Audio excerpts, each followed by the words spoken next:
அப்போ எடப்பாடி டென்ஷன் ஆனவர் இப்போ மாத்தி பேசுறாரு. சரி, அப்படிதான் பேச முடியும் ஒரு அரசியல் தலைவர். விஜய் பாவம், அவர்கிட்ட பொய்யா சொல்லிட்டாங்க, ராகுல் காந்தி நம்மகிட்ட வந்துருவாரு, பலன் நிரூபிக்காத விஜய் நம்பி எல்லாம் ராகுல் காந்தி வருவாரா? விஜய்க்கு ஆதரவு இருக்கு, மக்கள் அபிமானம் இருக்குங்கிறதெல்லாம் வேற. நீ நிரூபிச்சாதான் அது உனக்கு ஆதரவு. குப்பனோ சுப்பனோ ஆதரவு இருக்குன்னு சொல்றத எலெக்ஷன் கமிஷன் எடுத்துக்கிடாது. ஒரு டுபாக்கூர் சர்வேயை எலெக்ஷன் கமிஷன் எடுத்துக்கிடாது.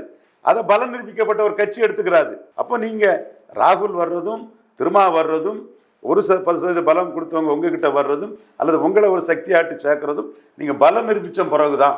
அப்போ அது வரை விஜய் எதிர்பார்க்கணும். அப்போ நான் சொன்னதுக்கு மேலே ஏன் கோவப்பட்டாருன்னா, அவரை சுற்றி அவர்கிட்ட இருக்கக்கூடிய காக்கா கூட்டங்கள் தப்பா சொல்லி வச்சிருக்காங்க. திமுக கூட்டணி உடஞ்சிரும், ராகுல் காந்தி நம்மகிட்ட வந்துருவாரு, ஒரு வாழ்த்து தெரிவிச்சுட்டா போதும், உடனே பதில் வாழ்த்து தெரிவிச்சிருவாரு, ஸ்டாலினுக்கு ராகுலுக்கும் சண்டை வந்துடும், உடனே ராகுல் நம்மகிட்ட வந்துருவாரு அப்படின்னு சொல்லி வச்சிருக்கிறாங்க.